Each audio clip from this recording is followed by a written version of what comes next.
Thank you. It's a very nice way of expressing it. And thank you very much for that a wonderful welcome to Lausanne, my first time here. And over the last few days, looking around the place to see the tranquility of the lake and the mountains behind, one could imagine Wittgenstein doing work on logic in this very tranquil and serene environment. I think he would feel very much at home.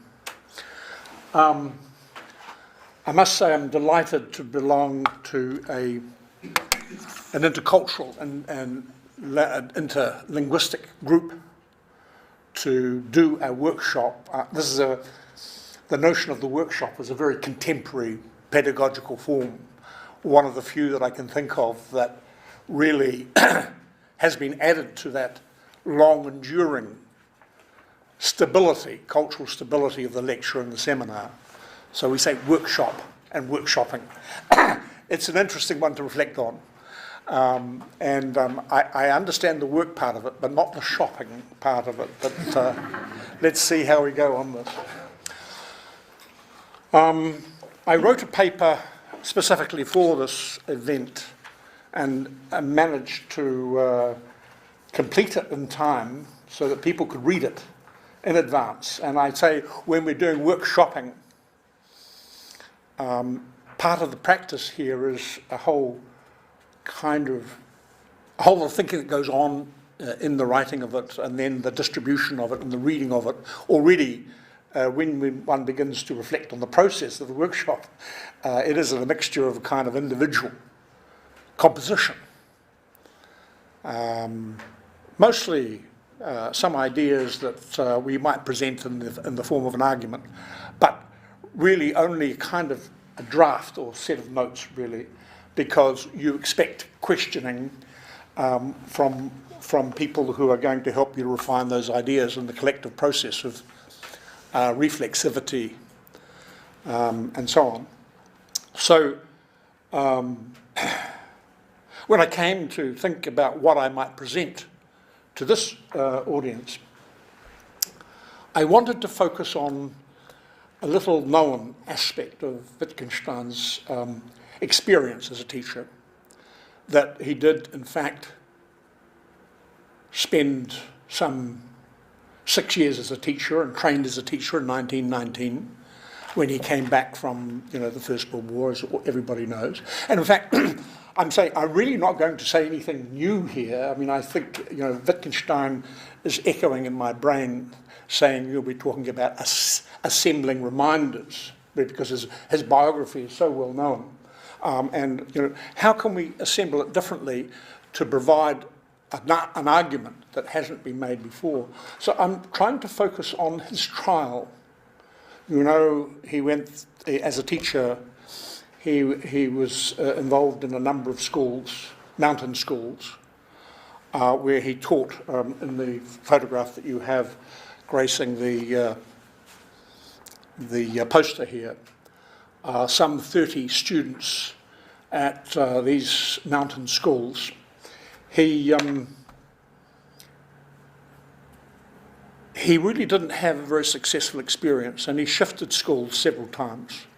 And what seemed to me important here was, let me say, something about a form of life of a child that involves the concept of violence and discipline and punishment, that is not really approached in terms of learning or teaching or the child's form of life. But when one thinks about it, it is very much a part of the form of the child's form of life of the child here in the West, and it's been superseded by other forms. We might say that these practices also, when we talk about a form of life, are changing.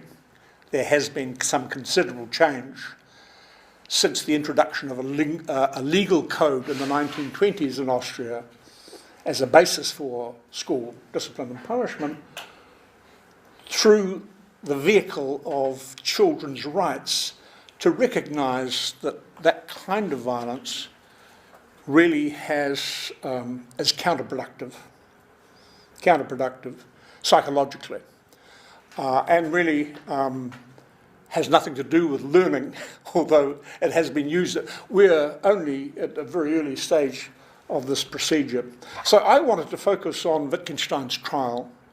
You know, in 1926, he abruptly resigns from his post after hitting a boy repeatedly on the head, and the boy collapses in unconsciousness, and Wittgenstein, realising what he has done, picked up the boy in his hands and goes down to the principal and leaves the boy there, and at that point leaves the profession, resigns from his post, and he's called to account. And there's a trial. He's summoned to appear before the court, and this trial goes on for some 3 months. And he is asked to account for his behaviour. But even his best biographers don't say much about this 3-month trial. And the records from the trial seem to have gone missing.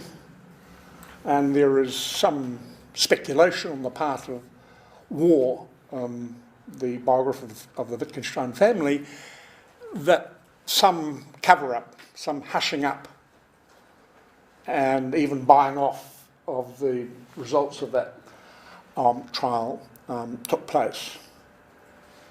But the fact is that he was exonerated and there was no charge laid.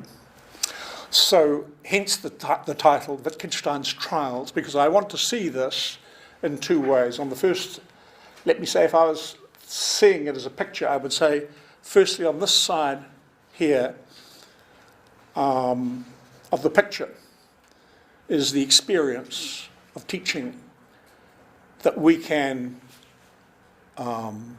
put together and assemble from facts from various biographers. We can say this happened here, and he changed schools here, and he went from this place to another place, and so on. And then correlated to that, we can say, alongside that, we can, through first-person reports, through his letters, through his diary entries, through observations of his friends, we can put together an account of how he was feeling, what his state of mind was. So there's 2 parts of the picture. And I must say, as a result of this trial that Wittgenstein undergoes, he is asked to undergo a psychiatric examination by the presiding judge. And for me, the paper is, it started off by being a vehicle for an imaginative reconstruction of what the psychiatric report might have said about Wittgenstein. And that seemed too difficult for me, so I climbed back from that to make I was going to dramatise it. And I still might do this, but I wanted really to peg that experience and those states of mind that he experienced to an analysis of the violence that he perpetrated on school children. And I start this paper by reviewing some work that I did on Stanley Cavell. In the first part of this paper, I revisit a paper I wrote called Deranging the Investigations. The word derange stands for a certain kind of madness. It's taken from Cavell, and really it does. Here is a question about learning about the form of life. We're talking about a movement from some chaotic madness, state of madness, into the realm of reason as something to do with the birth of philosophy and the struggle of the soul in that respect. I'm not going to spend any time on the first part of the paper because I think it's there for you to read, and I'm happy to answer questions on it, but in 45 minutes it's not possible to do justice to a paper which is 10,000 words. So what I've decided to do is to spend some time really focusing on, in the first instance, what's known as the Cavell incident, which is the eclipsing moment when Wittgenstein abruptly leaves his teaching. And at the same time, in this presentation, I want to spend a bit of time talking more freely about his state of mind and the role that confession plays in his attempt to come to terms with his own feelings and actions when he was a teacher. And in saying this, I suppose I am being a little provocative in the sense that whereas most biographers want to say that that interregnum, that period of 7 years between him finishing the Tractatus while he's a prisoner of war and his return to Cambridge as a philosopher, that 7 years, that interregnum, Monk refers to it as the wilderness years, and most other biographers minimise its importance in terms of philosophy. By contrast, I want to say that these years are incredibly important. That, in fact, we never move outside the circle of education when we're talking about Wittgenstein, from his very early experience of education from a private tutor at home to when he goes to his first technical school at the age of 14, to when he takes up his studies of aeronautics and mathematics at Manchester University, to meeting Russell Frege and working with Russell in that respect, to the point at which he finishes the Tractatus and teaches for 7 years of the formal part of it, to when he becomes a teacher himself as a professor at Cambridge. You know, in fact, really, we have to say that we're not really talking about 7 years. We are talking about something much broader and much more kind of interrelated in Wittgenstein's work. So I've said most of this already, and I'm not going to read the abstract or talk about the abstract, but roughly the structure follows these three sections that I've already referred to, and I really want to focus on two of them, the last two, in this way. And I'm going to start here by talking about the significance of the Cavell incident. So those first slides, really, I was hoping that I could make those, share them with you. And I'm saying here, this is my starting point, that this is a kind of, the period that he spent teaching can be viewed in terms of a trope, rather than, a genuine retrospective psychiatric examination. There has to be a lot of problems with that approach. But I think that it's a useful kind of hypothesis, biographical, or let me say psychobiographical hypothesis that pictures Wittgenstein in this deeply ethical struggle of personal self-transformation, which is exemplified in his preoccupation in the Tractatus with solipsism on the one hand, and then the social being that really pictures the investigation.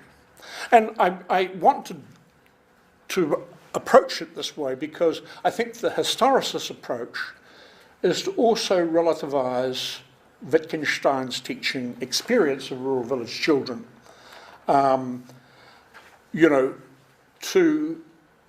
when we talk about punishment, in particular corporal punishment, that was administered by him and by many other teachers as part of the tradition of the drill school in Austria, we see that when we're talking about forms of life, the question of punishment has changed. Those cultural practices to do with children have changed to some extent, although the extent to which they have changed is still debatable.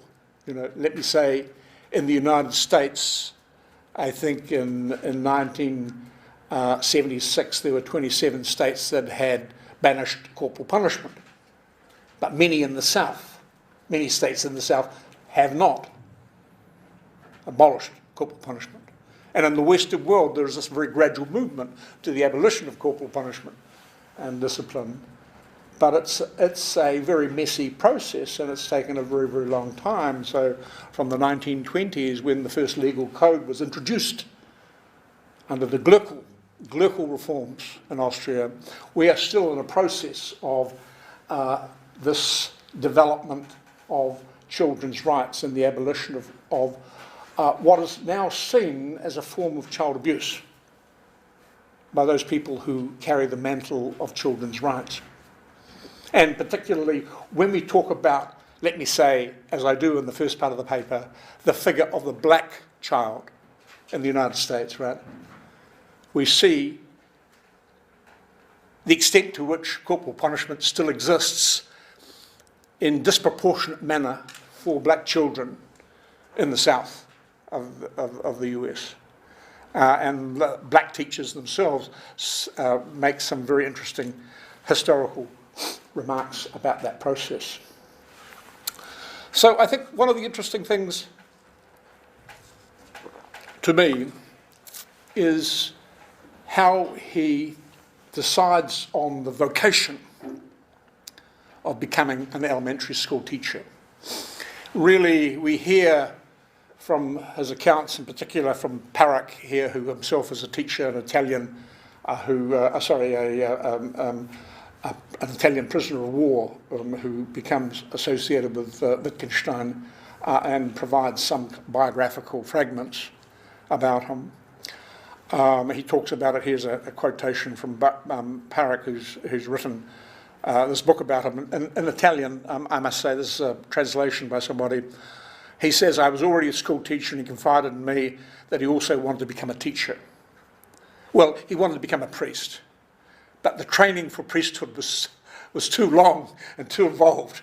So he chose that of being a teacher, because he could train very quickly to do this, and he didn't have to go through this novitiate stage, and so on.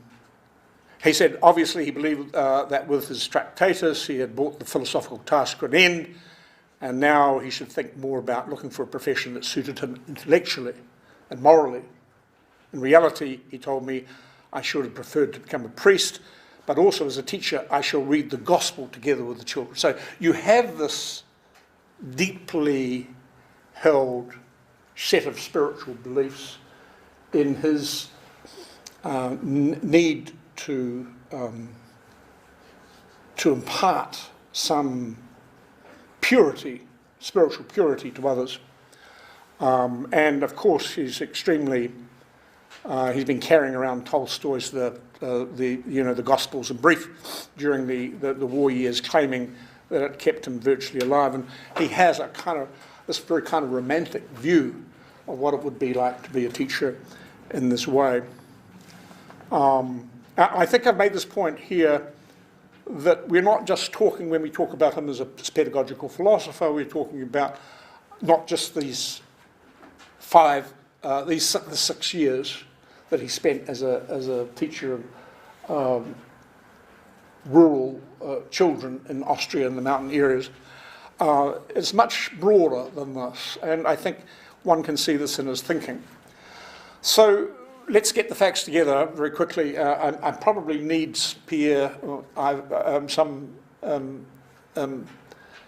count on how I'm doing for time at some point, so just to let me know where I am on this. But he takes up his position in 1920, his first position in a village of a few hundred people. A month later, he takes up and then he goes to another one, a secondary school in Husbach, a village nearby, and a month later he takes up another position. He's quite unsettled. He's living as an ascetic, a priest, a monk. He speaks in this high German aristocratic accent that the children make fun of. It's not a one-way kind of process here. We would say, when you read accounts here, you see the children are working together, and he is being teased about the way he speaks. And he has a lot of problems with language himself. We'll come to that in a little while. He, as a consequence, becomes this object of mistrust and considerable gossip in the village, and he regards his students with contempt, often, which is not unusual in his attitude to most people, one would say. He's still miserable and suffering from his experience of war. So this unhappy consciousness as a school teacher, he reports to Russell in a number of letters. At the early stages, he's hopeful, he's happy at work, and he says, I need it badly, or else the devils in hell break loose inside me. So, one has to understand the kind of frame of mind that he is in at this point in his life. And as we'll see later on, the concept of suicide is absolutely central to him. He says to Russell, I'm still at Tuckenbach, surrounded as ever by odiousness and baseness. I know that human beings on the average are not worth much anywhere, but here they are much more good for nothing and irresponsible than elsewhere. This quote here, which I think is quite interesting because it reflects on a word that he uses in the investigations about training, the word training. Living with human beings, he says, is hard, only they're not really human, but rather quarter animal and three-quarters human. The Tolstoyan romance of education is wearing quite thin at this point, and you can see that it's stretched his psychology quite considerably. So there are a string of minor incidents through here where Wittgenstein is reported to parents and to the school for his hair pulling and boxing their ears. And things come to a head in 1926. An incident involving Joseph Haibau, described in those times as a slow learner. He reportedly hit the boy several times on the head. The boy collapses, as I've said. Pirabauer, the parent of a girl that Wittgenstein had pulled her hair and her ears so hard that they actually bled. So you see, he's in a particular frame of mind, and we have to understand this frame of mind. So he tries to contact the police to complain about, Pirabauer does, to contact the police to complain about Wittgenstein, but he's gone on 28th of April. He's resigned. He realises what the story is. So now we come to this kind of central incident where in 26 there are court proceedings that are initiated against him, and he is ordered to undergo a psychiatric investigation. And of course, this is quite strange for Wittgenstein, somebody who has spent so much time talking about psychological concepts, thinking about psychological concepts, thinking about psychoanalysis and so on. And he says to Rudolf Koda at one point, I'm curious to know what the psychiatrist will say to me, but I find the whole idea of the examination nauseating, and I'm heartily sick of the whole filthy business. So, you know, he's summoned in May 26. In August, proceedings are continuing. The result is that Wittgenstein goes free, but there are no records. Some biographers make something about this lack of records. They make some speculation about what's happened.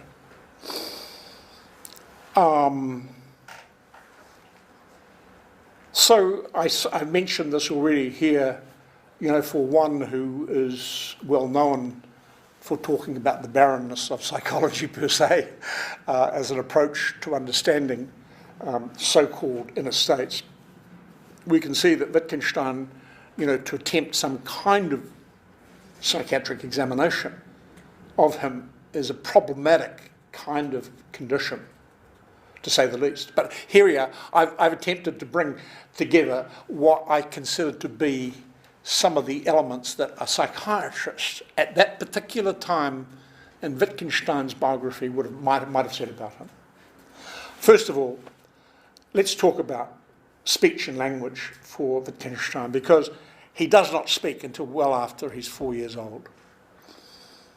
He has speech impediments, not only then but also later in life, a stammer. His letters, that Paul Engelman in his memoir makes a great deal of this, that after he comes out of the war, Wittgenstein is having great difficulty actually articulating ideas, and Engelman actually have to finish his sentences for him. He has difficulty from the start engaging in social relationships, and there is little by way of reciprocal social interaction with peers. Immediately, people have made some question about child autism here. He says, 1914 in Culture and Value, we tend to take speech of a Chinese for inarticulate gurgling. Someone who understands Chinese will recognise language in what he hears. Similarly, I cannot discern the humanity in a man. And I think the interesting thing here is how some very deep questions of philosophy, often logic, are at the same time juxtaposed to questions about sin and about his own personal biography. It's a curious thing that many people have, the book by Philip Shields called Logic and Sin is a great book, I think. The second feature here, dysfunctional family, what might be called dysfunctional family here. Dysfunctional family, domineering, cold, distant, unforgiving, demanding father, an anxious, insecure mother, a large family, 9 children, 4 girls, 5 boys. Three of his brothers commit suicide. Ludwig and Paul often talk about suicide, and there is some evidence here. People have made the claim of autism and Asperger's in the family per se. Education at home until 14 with a very unsympathetic nurse tutor. A experience of social isolation, loneliness, school failure. He's bullied at school from the very beginning, treated as a social and class misfit.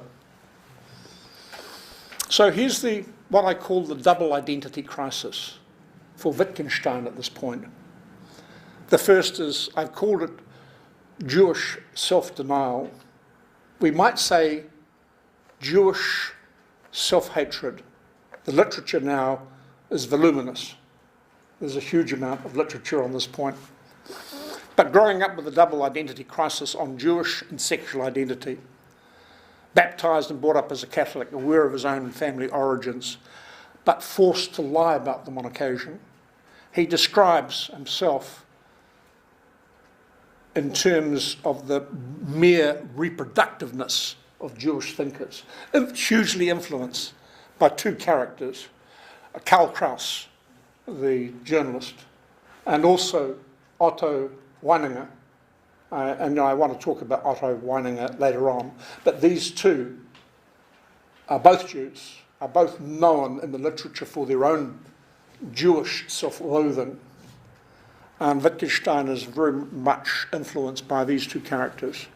He says, I don't believe I've ever invented a line of thinking, feelings of Jewish self-hatred. So, I think that there is something here. Now, the sexual identity is the other part of this double crisis of identity. As homosexual is very difficult in Vienna at this time, especially given its social perception and its criminalisation. It's seen as both a crime and a sin. And it is punishable, imprisonable. It's an imprisonable offence at that point. We say something more about that. I think that this is double identity crisis. And remember, these are notes that imaginary that a psychiatrist would make. It's a trope. It's a hypothesis. The suicide ideation then. 3 brothers commit suicide, as do Weininger and Boltzmann. When he gives the list of 10 people who are most important to him, Boltzmann and Weininger both figure on that list. He reads Schopenhauer, Nietzsche and Weininger while he's still at school, and which may have contributed to his loss of religious faith at this point. But interestingly, he still retains a thought, a belief in the therapeutic nature of confession for starting a new life and for a kind of recognised spirituality. Well, in part of this psychiatric examination, the psychiatrist, imaginary psychiatrist, also would have to take account of the trauma of war, of fighting and serving in the front line. He saw active duty there. And he records the horrors of war in his private diary, but also the contempt for his comrades, whom he describes as wicked and rogues. So let's come to so what I've tried to do very quickly, and I put together a set of slides to help mediate the linguistic barriers here. I wish it was in French, but I really don't have the facility to do that. But let's engage in some analysis here. I think that his Jewish background has been written about quite a lot. I can refer you to that literature. But it really needs a contextualisation within the European tradition of anti-Semitism. And by that I mean not only Nazi, but also Jewish anti-Semitism, Semitism against themselves, the Jewish self-hatred I'm talking about, the Christianisation that takes place of the Wittgenstein family. From Moses, Maya, they adopt, the family name is adopted back as Wittgenstein, which is, the grandfather's employer. The growing Nazification leading up to the Holocaust and the Wittgenstein family experiences. This feeling of self-loathing, Jewish self-loathing, that surfaces in his diaries and notes around about the 1920s continues for some decades. We're talking really in culture and value. In his notebooks, you see these thoughts come to the fore in the 1930s, still in the 1930s, particularly around the notion of genius and whether, in fact, he is a genius in the true sense, the German Romantic true sense of the word. I mean, I've thrown some references here to show you that this question of Jewish self-hatred has an increasing resonance in the psychobiography of Wittgenstein. This is Stern, David Stern, whom I find quite useful. He says there is reason to think that Wittgenstein's uneasy relationship to his own racial identity, a strange word, racial identity, a relationship framed in terms of the prevalent anti-Semitic discourse of the time, also figures in his relationship to his sexuality. And when we come to the analysis of his homosexuality, again, a very, very difficult topic. I mean, this is interesting to me, outside Wittgenstein, but when you build a culture of hagiography, of saints and heroes, it's very hard to raise critical questions or even to confront the facts, you know. So when William Bartley in the 70s raises the question of Wittgenstein's sexual preferences, he is roundly criticised for it. Elizabeth Anscombe, as one of the literary executors of his will, tries to run him out of town and threatens legal action for raising this point. She comes to defend him. Now, and Bartley himself, when he only writes, I think, 3 pages in this book on Wittgenstein, mentioning his sexual identity, he talks about how he is still pursued by a certain kind of nastiness 10 years later. So the circle, certainly a particular circle, closes in on him. And I think when we begin to contextualise this again in 1920s Vienna, gay male culture, which began to flourish in the late 19th century, it was still seen as a perversion. And not really until after the 1970s that the gay Holocaust, the gay and lesbian criticism really began to see a resurgence. But we might say probably the most, I think, sympathetic, interesting portrayal of Wittgenstein as a gay man is Derek Yarman's witty depiction of him in the film Wittgenstein. So all of these points require much more substantiation and discussion. I'm making a series of quick points here, and I'm hoping we will pick them up in discussion. But the issue of suicide now, which is strongly related to this double identity crisis I hope that I'm sketching for you, has a very central place in Wittgenstein's life. And we might say that the problems of philosophy and the meaning of life for Wittgenstein are inextricably bound together. It helps to explain this double coding that run through not only the investigations but also the Tractatus. This is what he says in 1917 on the issue of suicide. He says, if suicide is allowed, then everything is allowed. If everything is not allowed, then suicide is not allowed. This throws a light on the nature of ethics. For suicide is, so to speak, the elementary sin. The elementary sin. Now, we see this huge cultural force, the cult of Jewish suicide that took place in Vienna at the turn of the century.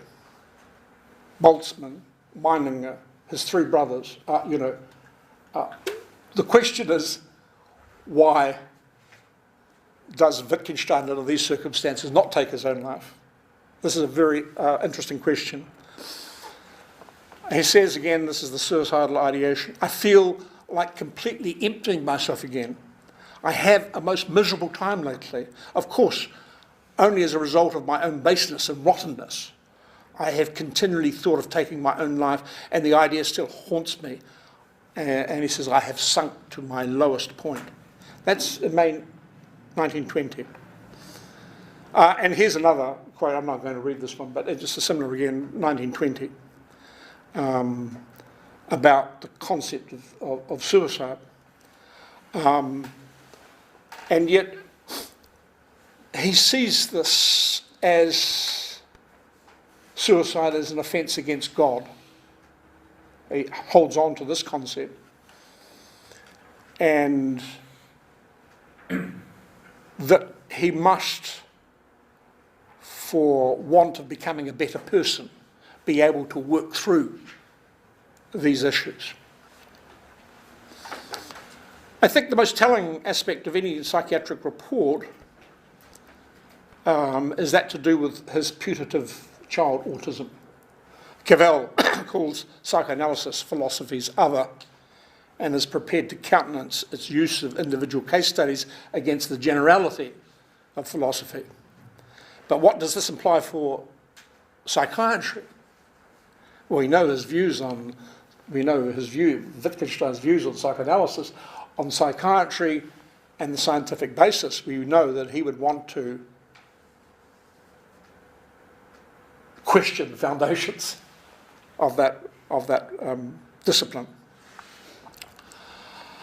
I think there is also here, in regard to the autism hypothesis, a large literature.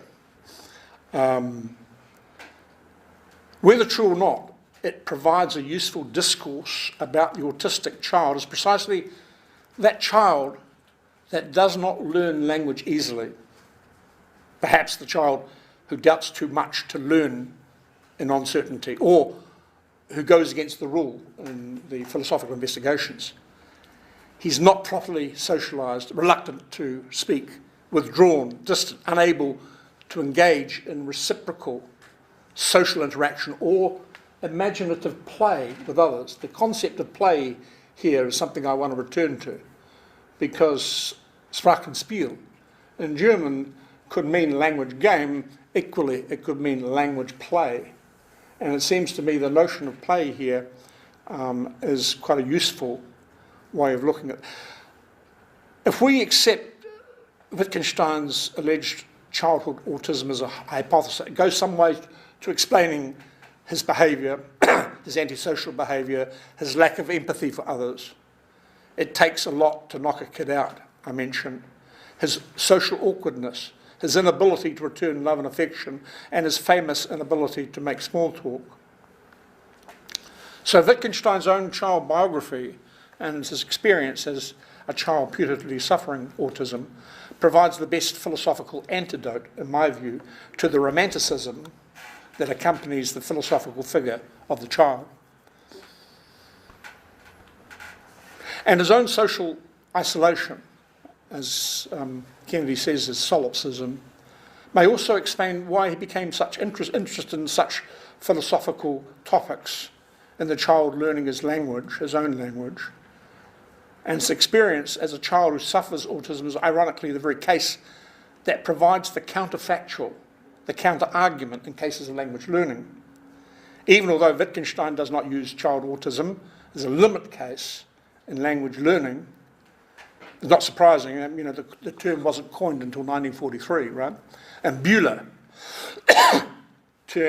discovered the syndrome in about 1911. So we have these standard works, Christopher Gilberg in particular. I'm not going to talk about this aspect, but I can come back to it later. All this, because how are we doing for time, Pierre? I mean, I really want... 5 minutes. 5 minutes, okay, that's great. That'd be perfect for me.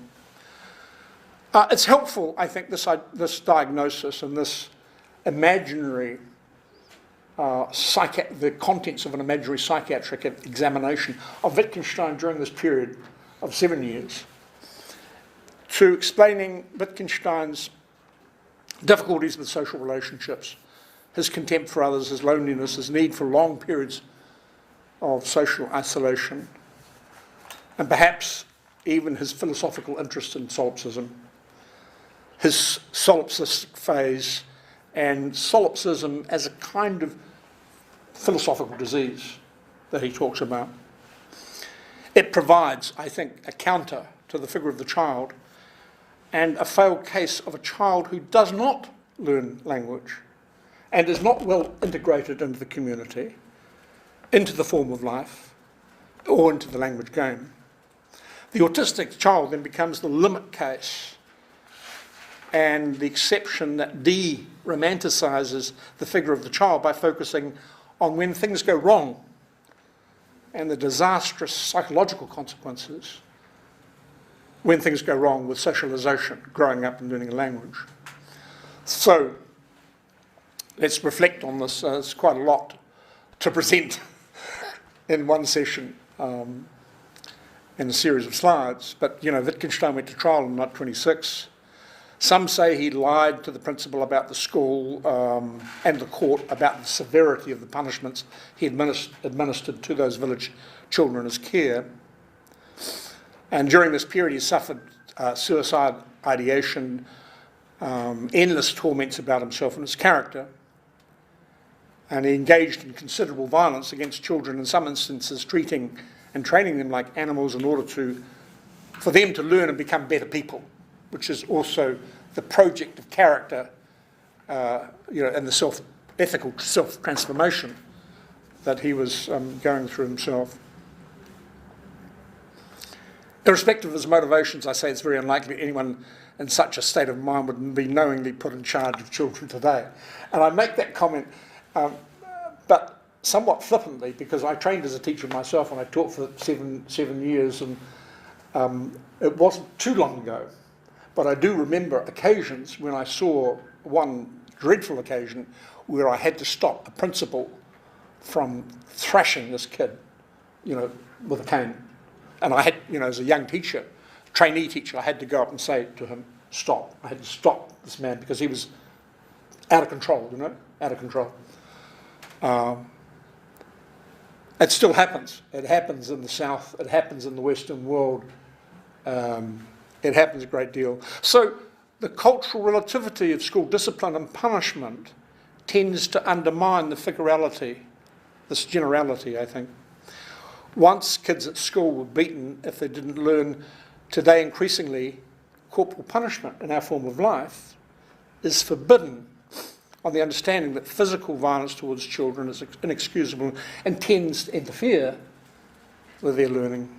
And under the new democratic social reforms introduced when Wittgenstein was a teacher in Austrian schools, they were in a state of transition from the old disciplinary ideology to legal-based forms of punishment and discipline. I think this change of code had a huge effect.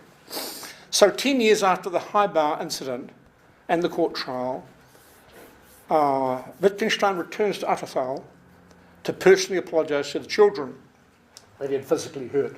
This is 10 years later, 1936, right? You know, it's been smouldering in his psychological makeup. He's been thinking about it all this time. He's obviously been troubled, retrospect, by his own indefensible behaviour. And while some of the doors that he knocks on, the children there, 10 years older, some accept his apologies. Others were apparently, especially the girl, still very deeply affected and bitter against him and his indiscriminate use of force. These apologies then were part of a process of confession. In 1936 they were written down, they were read and they were recited, first to his family members in Vienna and then later to a close circle of friends, including Maurice Dury, Moore, Engelman, Pascal, Skinner, later at Cambridge. And Pascal remembers that there were two major sins. What Wittgenstein saw as an attempt to cover up his Jewish ancestry, first sin. And the action, he lied to his school headmaster, denying he had the girl in his child. I think that she's wrong on this. I think that he is much more concerned about the extent of the violence that he perpetrated against them. He says in confession here, in 1931, makes an entry in his diary, a confession, he says, has to be part of your new life. And 46, a man can bear himself before others only out of a certain kind of love, a love which acknowledges, as it were, that we are all wicked children. You know, baptised as a Catholic, also one might say, you know, the concept of original sin here, in his view. He understood that lying to himself or deceiving himself has a harmful effect on one's style as a man, as a person, and compromised authentic philosophy is something lived and experienced as a spiritual way of life. Thank you Okay, very so much. I'm going to stop there and spend some time discussing this, huh?